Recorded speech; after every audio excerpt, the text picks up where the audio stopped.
You are limiting yourself from achieving a growth mindset because you are under the effect of polarization. Let me make an example. A few weeks ago, some friends and I headed to our local bar.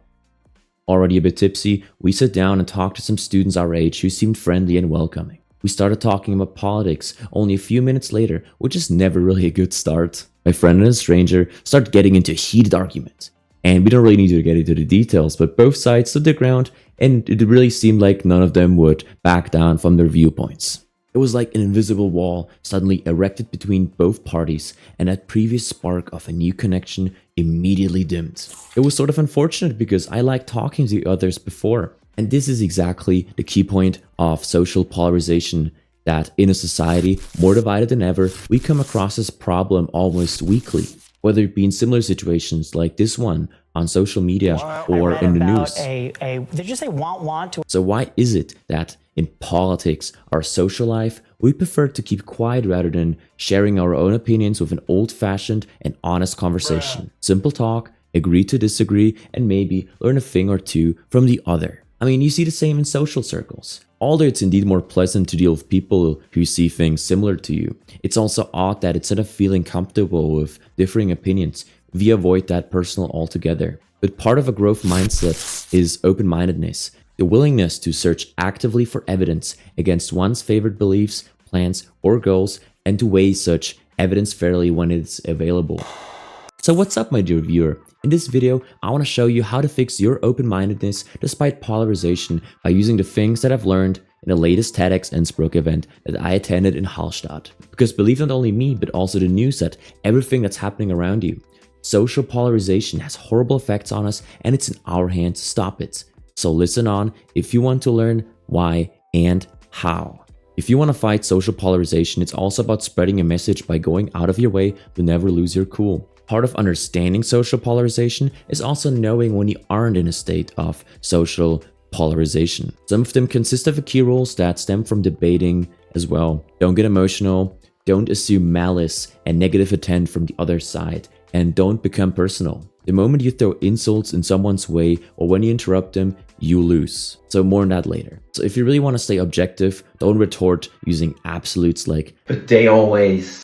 What about when... So all or nothing thinking, that kind of destroys the image of objectiveness. You know, it's going great when the other side adjusts to your calmness and begins viewing this debate as much of a learning process and opportunity as yourself. So don't act overly friendly, but still serious enough to suit the topic at hand. Still, don't assume the other person is doing the same. One conversation will not change their mind. So lastly, don't refuse to acknowledge your own bias or it'll make you defensive and passive. Optimally, you're both defensive and offensive so that a well-mannered discussion is balanced. So now that we talked about avoiding it, how do we fight it? Allow me to explain that through a quote that I like from Austrian psychiatrist Viktor Frankl. Between stimulus and response, there's a space. And that space is our power to choose our response. So it means that within our response lies space for growth and freedom. Pausing before response rather than just giving a plain and neutral reaction, which is commonly denial or acceptance, means that we can take our time to give an insight into a meaningful discussion. Therefore,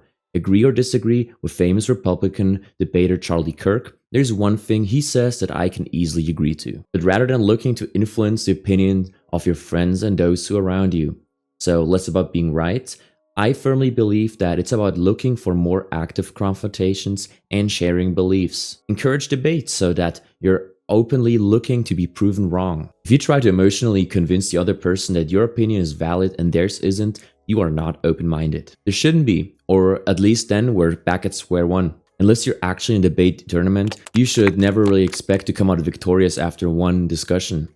There's a flip side to everything, and by nature, debate is simply aggressive. If you were to discuss the topic of digital minimalism versus embracing technology, so for example, why it's alright or why it isn't, be relying on AI, you will quickly realize that AI affects many jobs, especially in creativity. There are many people with a very strong and valid opinion. But on the other hand, shouldn't we use AI technology to boost our productivity? What if you were going to look to somebody who's genuinely been affected by this topic, especially if they had lost their job? Are you going to try and convince them? It will happen a lot, especially if you're actively seeking out debates that some are simply more informed and have already had a lot of practice, whether it be due to personal reasons or because they have researched or maybe also attended a debating club. So listen actively, stay calm, and acknowledge your limitations. It shouldn't be about you telling them and sounding smart. It's about giving insight into a different thought process and the other side trying to do the same thing for you. Historically, my favorite example comes from ancient Greece. The way Athenian democracy was structured allowed for three main political bodies, and citizens had an orator of their own to address their own personal agendas. Professional teachers, so the sophists, taught citizens how to become skilled orators. Plato, student of Socrates, favored dialogical interactions where two parties take turns to debate a topic. There was a questioner and an answer. The questioner had to extract a thesis, a starting point of the discussion, which is a topic that can be agreed on or denied. So his end goal would be to try and force the answer to admit the contradictory. The answer aims at refutation, while the answer aims to avoid being refuted. Refutation is the action of proving a statement or theory to be wrong or false. Plato believed there's a realm of form, so that there's an ideal form of everything, and that it is the true version of it. So say the true form of an apple's color being that it is either red or green, so that something can be proven to be unquestionably true, and that in order to access this realm of forms, all you need is rational thoughts, which is part of many debates between Greek philosophers. While scientifically true, circumstances leave place for different theses. Saying that it's inherently wrong to buy mass-produced meat leaves out the idea that people are struggling financially and cannot afford to support local farmers because green meat is so expensive. I have previously alluded to the quote of Viktor Frankl. People often use mental shortcuts in their brains to process information quickly, which you call cognitive bias. Cognitive bias reinforces polarization due to flawed reasoning. Perhaps a friend or family member has told you, think before you speak before.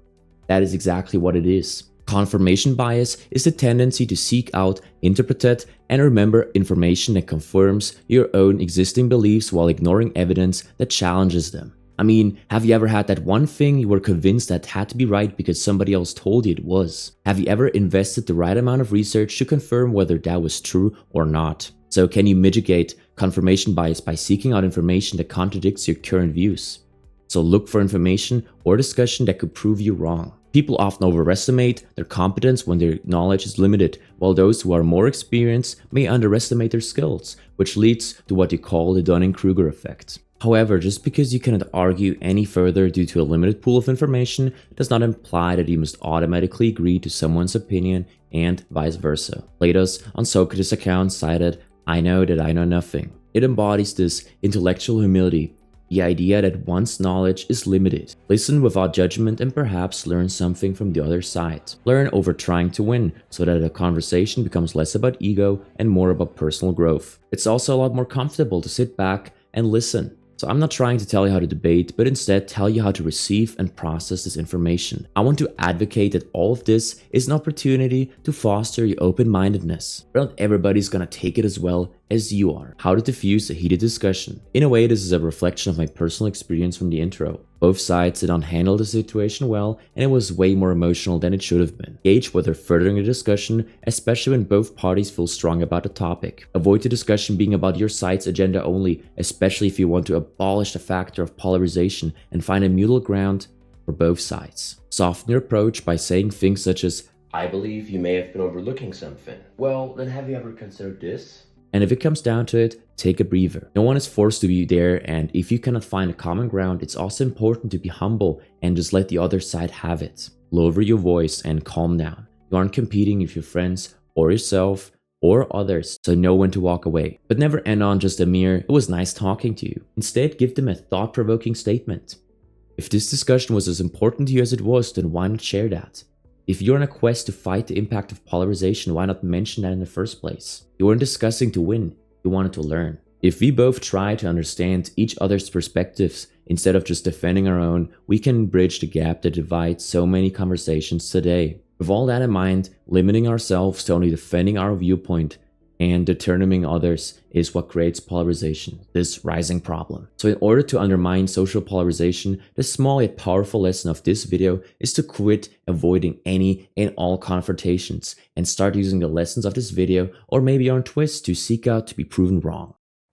What's up everybody? So as you can see, I've just finished editing the video and it really goes a long way for you to show your support because these videos take a lot of time, but at the same time, It's really fulfilling to see people subscribing, viewing the video, and so I really hope you think about it twice whether or not you want to see my videos again, and if you do, then I hope you're gonna subscribe and that I'll catch you around.